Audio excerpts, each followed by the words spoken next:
साथ कोई गेम कर दिया क्या? गर्वित ने पूछा और लकी की ओर देखने लगा। अमित कुछ नहीं बोल रहा था और बस अपना चेहरा लटका कर बैठा हुआ था। उसे कुछ समझ नहीं आ रहा था कि आखिर उसके दोस्त उसकी बातों को कैसे लेने वाले थे, लेकिन उसके पास और कोई नहीं था जिससे वो ये सब बता सके। इसलिए उसने कहा, नहीं, कोयल को कुछ हो गया है। और कहते ही उसने अपनी गर्दन नीचे। बाकी तीनों लोग घबराई हुई नजरों से उसे देख रहे थे। पर हुआ क्या भाई? कोयल ठीक है? लकी ने उसके पास लगी कुर्सी पर बैठते हुए कहा। जिस हिसाब से अमित की शक्ल वो देख रहा था, लकी समझ गया था कि मामला इतना सीधा नहीं था जितना बाकी लोग समझ रहे थे। अमित वैसे भी छोटी मोटी चीजों से घबरा जाने वालों में से नहीं था।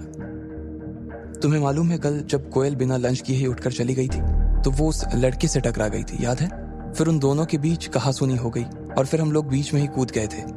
बाद में कोयल ने वहां से निकलकर पुलिस में उसकी शिकायत भी कर दी थी, लेकिन मुझे आज मालूम पड़ा कि वो आदमी कौन था। अमित ने घबराते हुए कहा। कौन था? लकी ने पूछा। सब लोग अमित के चेहरे को बिना पल के झपकाए देखे जा रहे थे। वो मोहित रायजादा था। उसके पिता लायन ग्रुप ऑफ कंपनीज के मालिक हैं और वो लायन ग्रुप का आने वाला सीईओ है। Lion group? प्रीतम के मुंह से निकला। उसने अभी जो सुना था उस पर विश्वास ही नहीं कर पा रहा था वो, इसलिए चौंक कर उसने अपनी कानों को 2-3 बार खुजाया। भाई, लायन ग्रुप तो दिल्ली की 10 सबसे बड़ी फर्मों में आता है ना?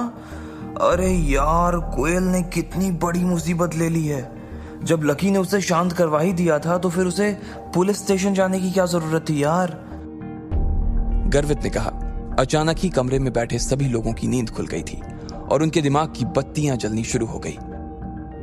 लकी देख पा रहा था कि गर्वित अभी भी बड़बड़ाए जा रहा था, इसलिए उसने उसे शांत करवाने के लिए कहा, हाँ, लेकिन कोयल भी तो किसी बड़े परिवार की बेटी है ना भाई, उसके पिता का अकाउंट अगर न्यू सिटी बैंक में है तो वो भी तो पावरफुल होगी ना?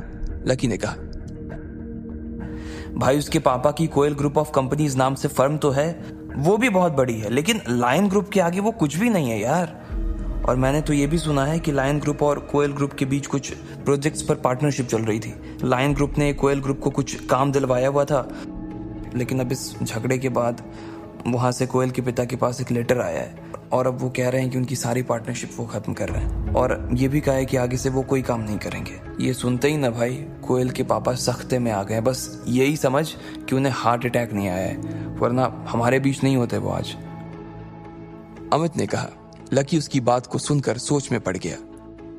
आखिर इस सब में वो क्या कर सकता था? फिलहाल तो उसे कुछ समझ नहीं आ रहा था, लेकिन अभी उसके लिए कुछ ना कुछ करना जरूरी था। मारे गए भाई, मारे गए। गर्वित अभी भी अपने आप बड़बड़ा रहा था। उसके बोलने के बीच ही अमित का फोन बजने लगा। सब लोग उसके फोन की घंटी की आवाज सुनते ही शांत हो गए थे। आखिर किसका था वो फोन? कोयल की वजह से इन तीनों के ऊपर क्या संकट आने वाला था? और क्या लकी कोयल और अपने दोस्तों को इस मुसीबत से बाहर निकाल पाएगा? हाय, मैं आपका लकी। तो अब क्या होगा?